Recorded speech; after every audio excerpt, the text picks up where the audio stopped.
দর্শক শ্রোতা মণ্ডলী, আপনারা দেখছেন বরাক সংবাদ। এই মুহূর্তের একটি সংবাদ নিয়ে আপনাদের সম্মুখে উপস্থিত আমি খয়রুল।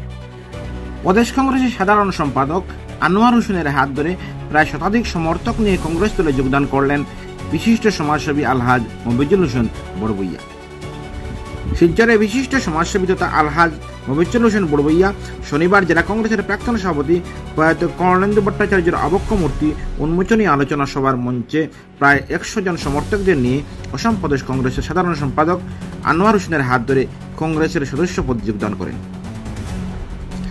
এদিন আলহাজ মফিজুল হোসেন বড়বইয়া বলেন, তিনি বহু বছর থেকে কংগ্রেসকে ভালোবাসতেন এবং কংগ্রেস দলের হয়ে কাজও করেছেন, কিন্তু আজ তিনি সক্রিয়ভাবে কংগ্রেস দলে যোগদান করেন এবং আগামী 2026 সালের রাজ্যের বিধানসভা নির্বাচনে তিনি সোনাই বিধানসভায় কংগ্রেস দলের হয়ে নির্বাচনী খেলার পরিকল্পনাও রয়েছে।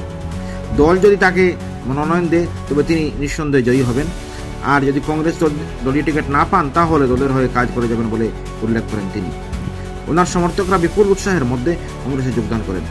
এদিন অন্যান্যদের মধ্যে উপস্থিত ছিলেন কাছাড় জেলা কংগ্রেসের কমিটির সভাপতি অভিজিৎ পাল, সূর্যকান্ত সরকার, শরীফুজ্জামান লস্কর, আমিনুল হক লস্কর, বাবুল হোল, সুজন দত্ত সহ অন্যান্যরা।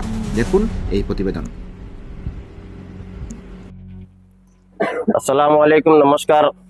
আমি হাজি মফিজুল হোসেন বড়বইয়া। আজকে 25 মে 2025 ইংরাজি শিলচর কংগ্রেস অফিসে আমরা 100 মানুষ নিয়ে আজকে কংগ্রেস অফিসে জয়েন করেছি।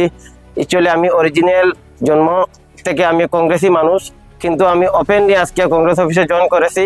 আজকে থেকে আমি কংগ্রেস সক্রিয় মেম্বার হিসেবে কংগ্রেসের কাজ চালিয়ে যাব এবং আমার আগামী সোনাই কনস্টিটিউয়েন্সিতে আগামী 2026 ইলেকশনও আমি কংগ্রেসের টিকিট দাবি করব।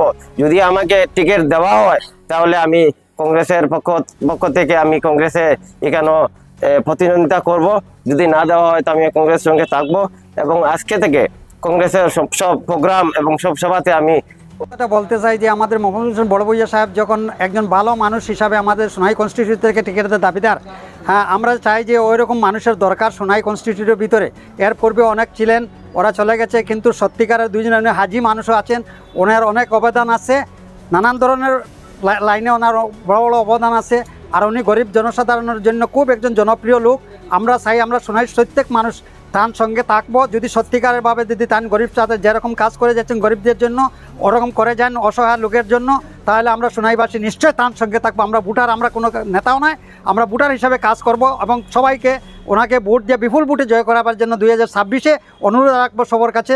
আমি প্রত্যেক এখন আমি ভোটার গণের তরফ থেকে ওই কথা কইতেছি, আমরা সোনাই কনস্টিটিউয়েন্সি জনসাধারণের তরফ থেকে কইতেছি ওনাকে যেন কংগ্রেসের টিকিটটা দেওয়া হয়।